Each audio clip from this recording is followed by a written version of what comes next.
بسم الله الرحمن الرحيم.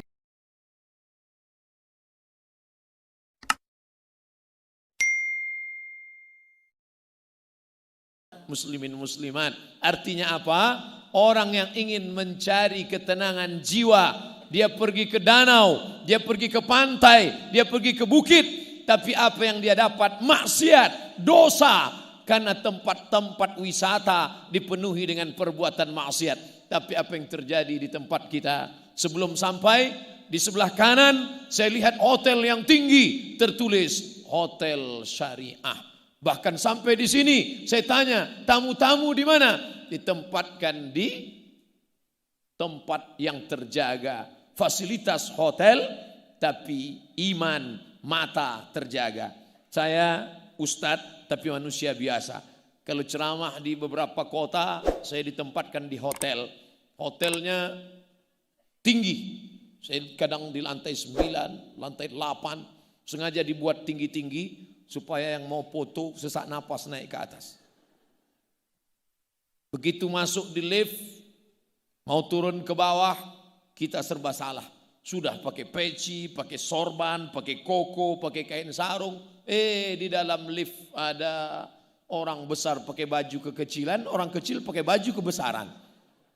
Kadang roknya panjang, tapi resleting belum dipasang. Kadang setingginya 160 cm, kain yang dipakai 100 cm. Dipakai ke bawah terbuka ke atas, dipakai atas tertutup ke bawah. Loh, Ustadz ngelihat ya, dikit. Tapi ketika mereka datang berwisata kemari, itu semua terjaga, matanya terjaga. Yang datang ke Iskarima menenangkan jiwa.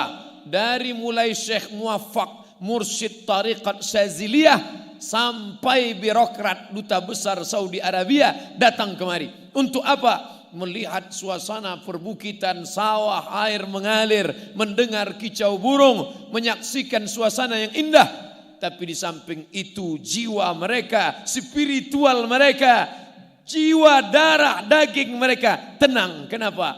Ala bizikrillah, ketahuilah dengan banyak mengingat Allah tatma'innul qulub, hati menjadi tenang.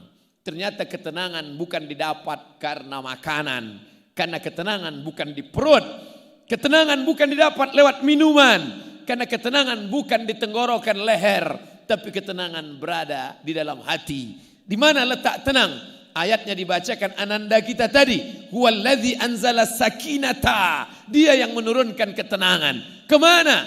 Fi qulubil mu'minin. Di dalam hati orang beriman. Kota metropolitan, semakin besar kota, semakin hebat fasilitas. Semakin banyak rumah-rumah yang menawarkan ketenangan palsu. Apa namanya? Sinema 21. Apa namanya? Karaoke. Sibuk. Masuk kantor ditekan atasan. Pulang kantor kena tilang. Sampai di rumah ditekan orang rumah. Akhirnya stres, depresi, mencari ketenangan di luar rumah. Pergi ke karaoke, nyanyikan lagu pop, tidak tenang. Masuk lagu dangdut, makin gak tenang. Lagu rock, R&B, K-pop, makin tak tenang. Akhirnya makan pil anjing gila, baru agak tenang. Masuk sabu-sabu, makin tenang. Sakau, mati, hilang. Di mana sebenarnya ketenangan itu? Ketenangan itu jawabannya, datanglah ke komplek Iskarima. Allahu Akbar. Maka ke depan akan menjadi alternatif wisata bersih, wisata steril, wisata religius. Apa yang ingin dicari? Ingin melihat pemandangan sawah yang menguning, silakan datang. Ingin melihat gemerici air terjun, silakan datang. Ingin mendengar kicau burung, silakan datang. Memangnya di kota tidak ada burung? Banyak, tapi burung-burung tersiksa di dalam sarang. Berkicau juga dia, tapi orang yang ahli burung tahu. Lain kicau burung di kota dengan kicau burung yang bebas kemana terbang sejauh mata memandang. Hari petang dia kembali pulang, dia tahu di mana letak sarang. Tapi di tempat lain diletakkan di sangkar emas. Burung itu berkicau, tapi sebenarnya bunyi kicauannya penuh penderitaan. Kawin. Dari sejak akil balik dia tidak melihat betina. Di sini alam terkembang, indah, kicau burungnya lepas, bacaan Al-Quran para santri menenangkan jiwa. Dari sejak saya sampai tadi mendengarkan bacaan Al-Quran, sampai saat makan mendengarkan bacaan Al-Quran, belum pernah saya makan senikmat ini dan sebanyak tadi. Entah karena indahnya bacaan Quran atau karena lapar, wallahu alam. Tapi rasanya Allah yang menurunkan ketenangan. Karena janji Allah tak mungkin ada tipu dusta. La ya'tihil batilu min baini yadayhi wala min khalfihi. Itulah kitab yang suci, yang tak ada kepalsuan, yang tak ada kedustaan, yang tak ada kenistaan, yang tak ada pencitraan di dalamnya, baik di depan maupun di belakang. Tanzilal Azizir Rahim, yang diturunkan dari Dia yang Maha Perkasa dan Maha Penyayang, Al-Quran. Maka wisata religi, wisata bersih, wisata steril, jauh dari dosa, jauh dari maksiat. Ketika ini sudah terbentuk, sudah nampak, sudah nyata, maka di masa akan datang mustahil orang akan membawakan maksiat dan dosa ke lingkungan ini. Beruntung bertuah Bapak Ibu yang ada di sekitar pesantren Iskarima. Kenapa? Di tempat lain orang ingin merubah yang hitam, merubah yang gelap menjadi terang. Tapi di sini sudah terang duluan, sudah terang dengan cahaya Al-Quran. Maka mustahil orang akan dapat berbuat maksiat dan dosa. Andai pun ada diam-diam, tapi untuk nyata dia tidak akan berani. Kenapa? Karena masyarakat sudah ngaji, sudah terbentuk pola pikirnya, sudah nyata di depan mata, sudah nampak anak-anak penghafal Al-Quran. Maka nikmat besar bukan karena tinggal di kaki bukit dengan udara yang sejuk, bukan tinggal di tempat suasana dengan sterilnya, jauh dari polusi, bukan tinggal di tempat penuh dengan gemerlap dunia harta benda, tapi tinggal dengan mata yang indah melihat pemandangan, hati yang nyaman mendengarkan Al-Quran. Itulah kenikmatan yang luar biasa. Hadirin hadirat, muslimin muslimat yang dimuliakan Allah SWT. Saya yakin dan percaya bapak-bapak Kapolres Dandim yang pernah bertugas di sini, pindah dia ke tempat lain. Saya yakin di tempat lain mungkin orang minta rekomendasi supaya dipindahkan ke tempat lain. Tapi saya yakin yang pernah bertugas kemari malah tidak akan pernah mau pindah ke tempat lain karena kenikmatan yang luar biasa. Ustadz kok tahu? Saya aja ingin berlama-lama di sini. Kalaulah bukan karena janji besok malam pengajian di MPR, mungkin saya akan minta nambah agak 2 malam lagi di sini. Kenapa? Karena suasana yang tenang. Oh, ini Ustadz ngomong basa-basi, tak ada dusta di antara kita.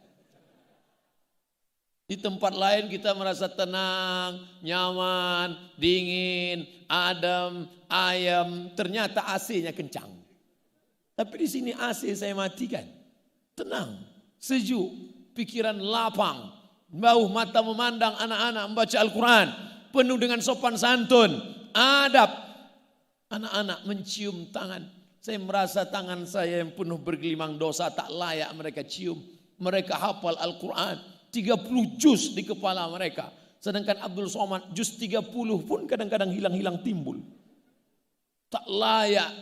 Jadi jangan anakku tersinggung, beberapa kali saya tarik. Bukan itu tidak hormat. Aku merasa kalian jauh lebih mulia.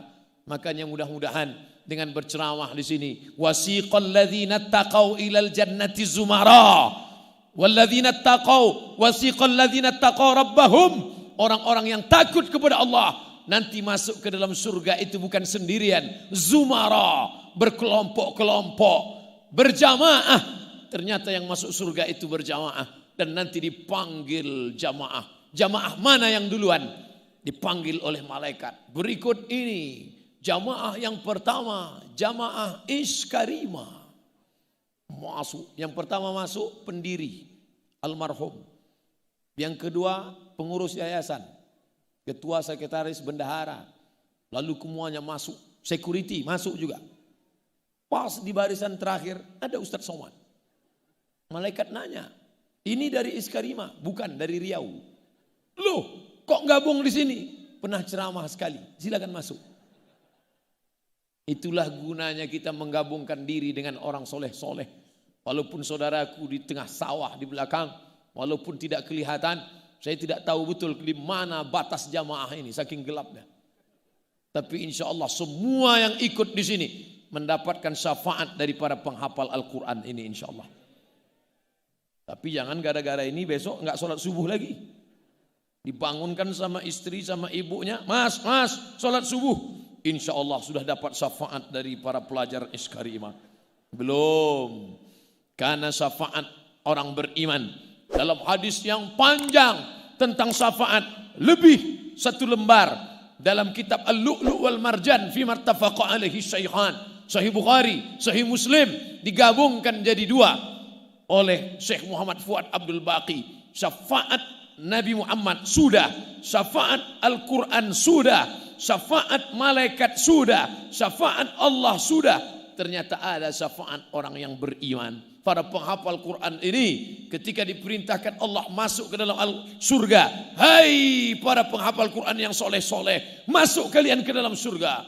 Saat itu mereka memandang ke kanan, memandang ke kiri. Mereka melihat kemana sahabatku dulu yang sama-sama sholat berjamaah dengan aku, yang sama-sama belajar dengan aku. Kenapa mereka tidak bersama aku? Ternyata mereka penghuni surga itu tidak egois. Mereka tidak mau masuk sendirian. Mereka ingin berjamaah. Mana mereka? Kata malaikat, mereka ada dalam neraka. Allah memerintahkan mereka, cari mereka. Kalau kau dapati dalam hati mereka ada iman, walaupun sebesar biji sawi, tarik mereka, masukkan ke dalam surga Allah Subhanahu wa taala. Makanya ada jamaah, apa kata jamaah? Ustaz Somad, pandang wajah kami dekat-dekat. Tatap wajah kami Ustaz. Nanti ketika engkau masuk surga, tidak melihat kami ada di surga, ternyata kami dalam neraka. Cari kami dalam neraka Ustaz. Lalu saya katakan kepada dia, ente pede sekali masuk neraka. Kita berdoa pagi, petang, siang dan malam. Allahumma ajirna minan nar, Allahumma ajirna minan nar, Allahumma ajirna minan nar, Allahumma ajirna minan nar. Wa qina adzaban nar, wa qina adzaban nar. Minta selamat dari api neraka. Tapi ternyata Iskarimah tidak egois. Dia tidak ingin dia saja yang selamat. Dia tidak ingin desa, kampung, kabupaten Karanganyar, lokasi daerah ini saja yang selamat. Tapi dia ingin ada negeri lain selamat. Alhamdulillah selama pondok ini didirikan. Sudah berapa cabangnya Ustadz? Hampir 40 sudah se-Indonesia. Loh, kenapa saya cuma tahunya Iskarimah di sini saja? Ternyata tempat yang lain tidak pakai nama Iskarimah. Silakan pakai nama apapun, silakan pakai identitas apapun. Yang penting sistemnya, yang penting metodenya. Apalah arti sebuah nama?